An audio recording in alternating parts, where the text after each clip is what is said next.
ये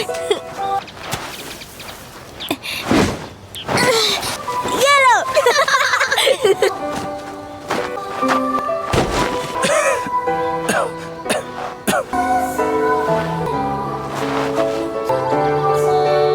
रूही, रूही, तुम्हारी तबीयत खराब है ना? तुम यहाँ बाहर क्यों आ गए? पैदा होने के बाद से ही मेरा शरीर काफी कमजोर था। मेरे लिए चलना भी मुश्किल था। लेकिन फिर मास्टर मुजान आए।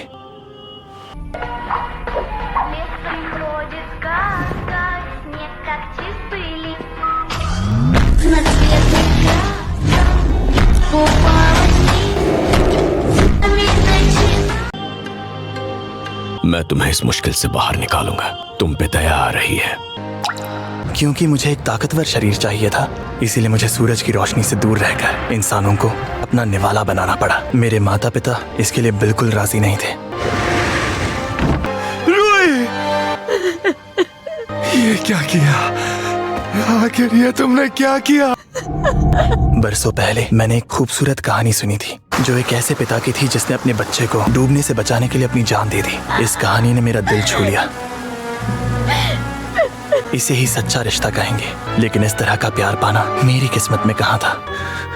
बल्कि मेरे माता पिता ने तो मुझे ही मारने की कोशिश की। मेरी माँ बस रोती रही, उन्होंने पिताजी को रोका भी नहीं। मुझे ऐसा कभी लगा ही नहीं कि हमारे बीच कोई सच्चा रिश्ता है। वो शायद मेरे माता पिता नहीं थे। मुझे लगा वो मर चुकी है। माफ कर दो। वो कुछ कह रही हैं। मैं तुम्हें एक सेहतमंद शरीर नहीं दे पाई बेटा, माफ कर दो मुझे।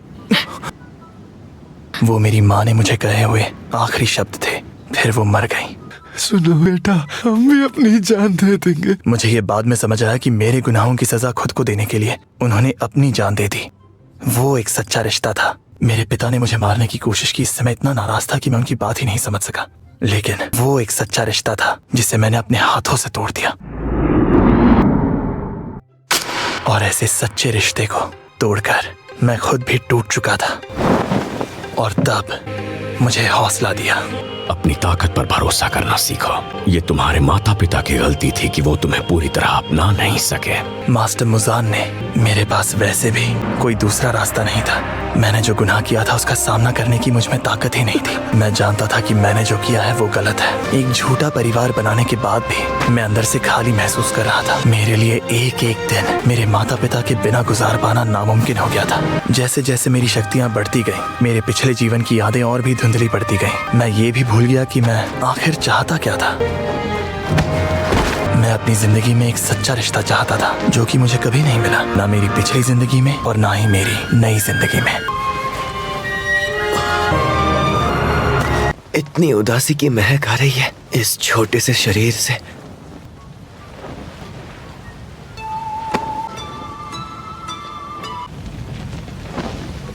सूरज की किरणों की तरह गर्माहट भरा एहसास, कितना अपनापन। मुझे अभी याद आया कि मैं क्या चाहता था। मैं माफी मांगना चाहता था। ये सब मेरी गलती है, मुझे माफ कर दीजिए। लेकिन मैंने कितने लोगों की जान ली है जिसके लिए मैं नर्क में ही जाऊंगा। मैं मरने के बाद भी आपके पास नहीं आ पाऊंगा। पिताजी, माँ। ऐसा नहीं है रूही, हम साथ रहेंगे चाहे तुम जहाँ भी हो। बेटा। पिताजी, माँ, आप भी। हम हमेशा तुम्हारे पास रहेंगे।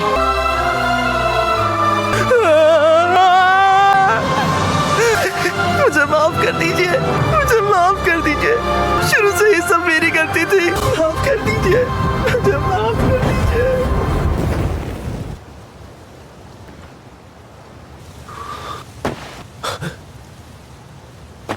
इस पर तरस खाने की तुम्हें कोई जरूरत नहीं है। ये एक डीमन था। अगर बात मरे हुए लोगों का बदला लेने की है तो मैं बिल्कुल पीछे नहीं हटूंगा। मैं रास्ते में आने वाले हर डीमन की गर्दन पर तलवार चलाऊंगा।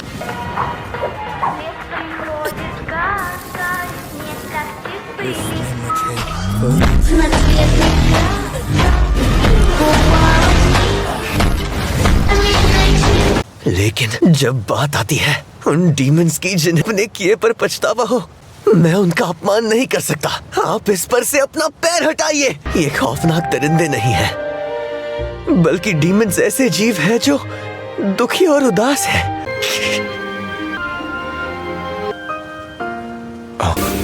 ये तो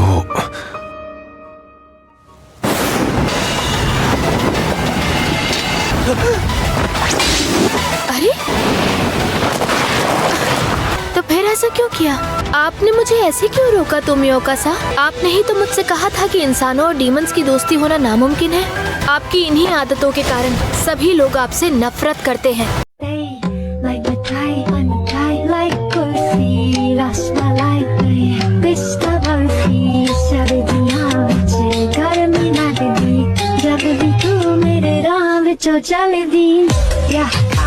मेरे कोलों लंगड़ी Throw back and bubble not fun of me Everybody trying to figure out your recipe I'm just trying to get a piece, baby video के लिए इतना ही। अगर वीडियो पसंद आए तो लाइक करना, अगर हो सके तो सब्सक्राइब भी करना। तब तक के लिए आरा सायोनारा।